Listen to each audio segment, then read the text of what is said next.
All good anime plots have something important at stake, but in survival anime, what's at stake is life itself. In these shows, characters get thrown into situations unlike they have ever faced before and are forced to use every ounce of their intelligence and strength to stay alive.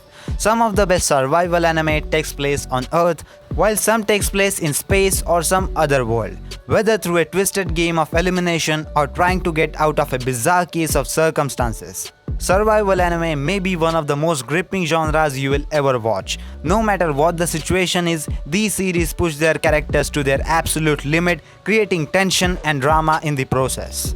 And there are a lot of series like these out there. So I am thinking of making a part 2 of top 10 survival anime list in the future. Let me know what do you think. Do you want another part? If yes, comment down below and let me know about it. And without any further ado, let's start with our first part of top 10 best survival animes out there.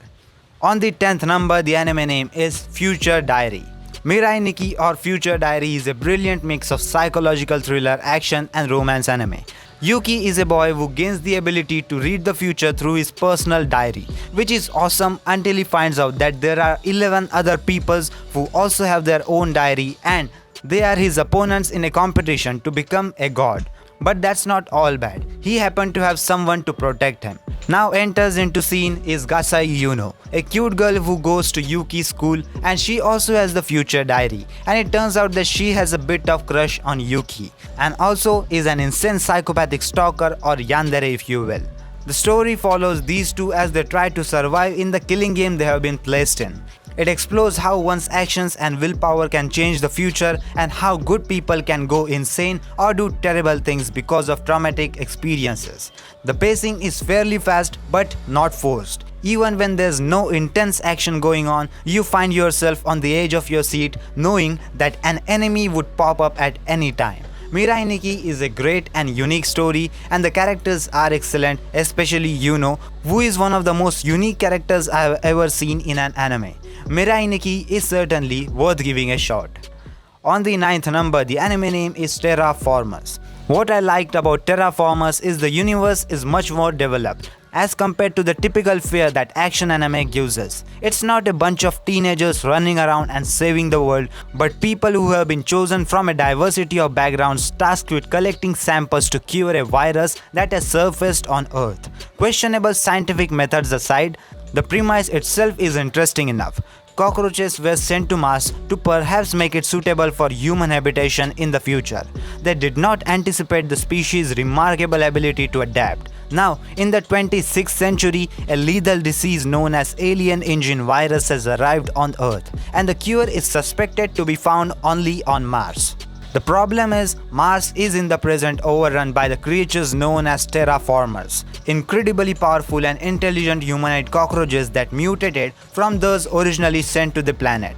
The Annex 1 team, consisting of hundreds of men and women genetically enhanced with characteristics of powerful organisms from the Earth, has been sent to the Mars on a mission to find the cause of the alien engine virus and to help cure humanity, signaling the start of crew's fight for survival on Mars. On the 8th number, the anime name is 7 Seeds. When astronomers predict that the Earth would be hit by meteorite, a small faction of Japanese government formulated a plan to save the Japanese race, Project 7 Seeds. This faction cryonically preserved a number of healthy young people, allowing them to survive the devastation of the impact. After their unit computers determined the Earth was once again safe for human life, the group were revived from their suspended state. The Japanese government created 5 groups of survivors named Winter, Spring, Summer A, Summer B and Autumn. Each group consisted of 7 members, of which most were not informed before being put under cryonical preservation, and 1 adult guide who was informed of the situation. The title comes from this 5 group of individuals of cryogenic chambers along with supplies called seeds, laid down by the Japanese government, hence calling it 7 Seeds. On the 7th number, the anime name is Danganronpa the animation. The setting of Danganronpa has to be one of the strangest. A despair-filled high school where you have to butcher your classmate to graduate. Not gonna lie, I thought this probably wasn't going to be the greatest of the show. The story revolves around 15 teenagers who are invited to attend Hope's Peak Academy. And when they step inside, all they can feel is despair when they discover that their principal is a sadistic, moving and talking black and white teddy bear that goes on by the name of Mono Bear. He instructs the student that this is all a test. Only one student is allowed to leave the school, and that's the one that manages, who doesn't get found as a culprit or just manages to survive until the end. I love the whole idea personally, and I love the anime that messes with your head like this, because you never know who the culprit is going to be or what is going to happen next. The only thing is that some of the elements were really confusing and it takes a while to process what's happening, but overall it's a really great idea.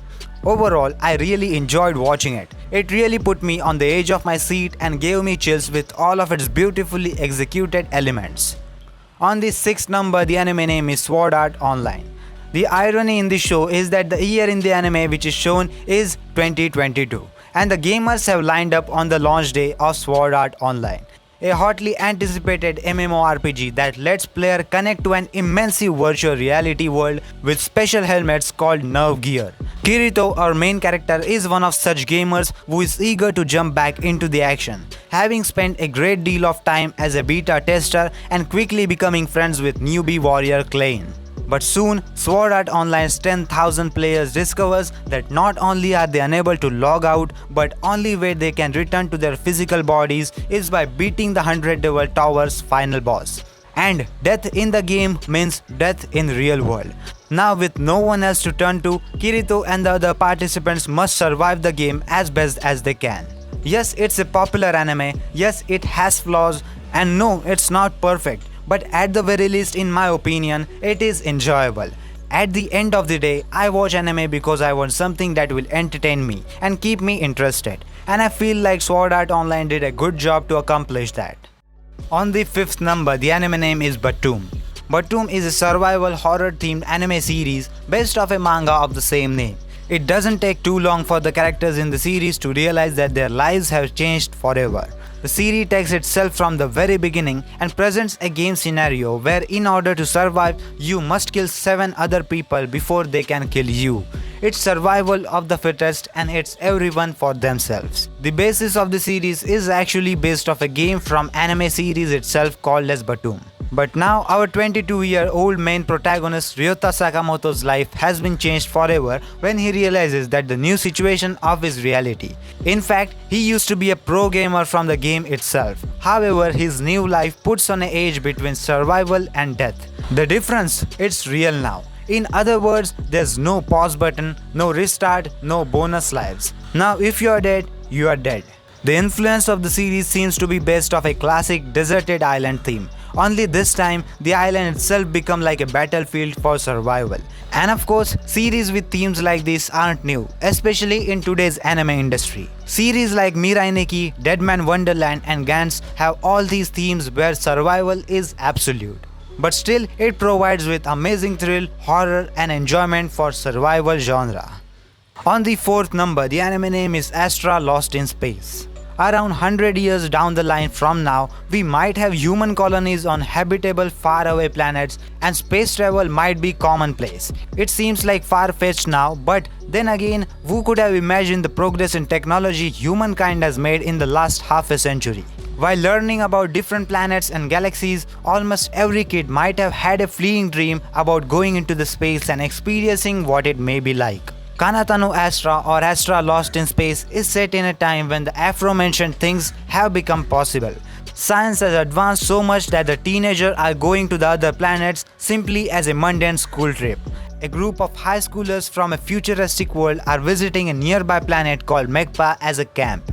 Of course though, after arriving on planet Mekpa, things don't go as planned for them as they are sucked into a mysterious black orb that transports them into space, but luckily for them, they somehow manages to find an abandoned spaceship in the middle of outer space.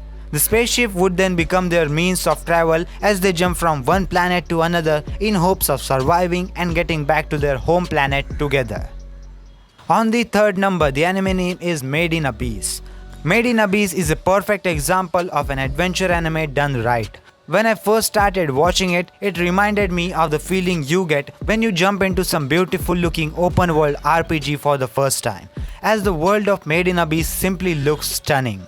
The Abyss. a gaping pit stretching down into depths of the earth, filled with mysterious creatures and relics from the time long past. How did it come to be? What lies at the bottom? Countless brave individuals known as divers have sought to solve these mysteries of the abyss, fearlessly descending into the darkest realm. The best and the bravest of the divers, the White Whistlers, are held on legends by those who remains on the surface. Rico, the daughter of the missing White Whistler Lisa, aspires to become like her mother and explore the furthest reaches of the abyss. The story follows a peculiar robot boy Regu and his human friend Rico as they embark on a perilous journey into the depths of the abyss in search of Rico's long-lost mother. During their travels, they have to learn firsthand about all the different types of hazards that lies within the abyss and what kind of strange creatures inhabit it. The main characters are both children's and as a result still quite immature in nature. Yet they are still filled with unwavering determination and courage to push onwards. On the second number, the anime name is Kaiji. Kaiji itself has a simple story. It's about a man named Kaiji who is a thief, but then his life changes when he is being visited by a debt collector. The debt collector said that Kaiji has an unpaid loan which Kaiji has previously co-signed for a workmate. But his workmate has disappeared. The loan then fell on Kaiji. Hopelessly finding a way to earn money to pay the loan, he found that there was one way which can solve his loan problem, and that was playing a gamble. Everybody Kaiji gambles with are the people who are hopeless gamblers. Although the story doesn't sound too intense, this anime focuses on a strategic part of the gamble rather than on what is going on. Great characters, great development, seems to be executed well and can be called as a masterpiece. Although the slightly non-cutting edge animation might be what deters people from the anime and what makes it fall short of the masterpiece status. If you want to know my detailed thoughts about this anime, then check out this separate video about the detailed review of Kaiji anime. Click on the I button right now to watch this video. And on the first number, the anime name is Dr. Stone. This year is 5738 and the entire human population was petrified in stones 3 millennia ago.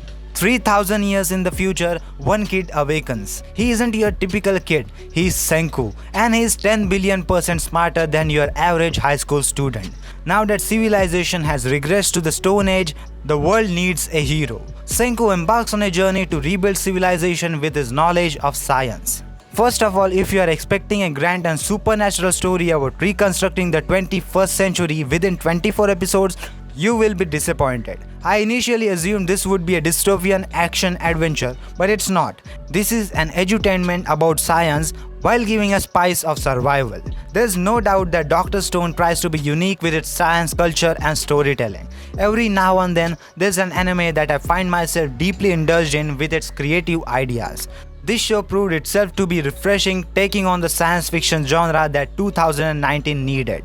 Toonami also recently took the step to bring the show to the broader audience in the West. Hopefully that means more fans will get to experience the fascination of Dr. Stone's style of science. It already has 2 seasons out right now and the 3rd season is on its way in 2023. And I'm too excited to experience the fun survival adventure of Senku with his friends with the help of science. And I think that's for today's video guys. That was the video about top 10 best survival animes of all time. If you want part 2 of this video, let me know your thoughts in the comment section down below and like this video and subscribe to my YouTube channel because I post daily anime content about top 10 top 5 listings, anime reviews, recommendations, news, theories and all sorts of anime content on daily basis. So if you enjoyed, please subscribe and that was it and I will see you in the next one. Sayonara.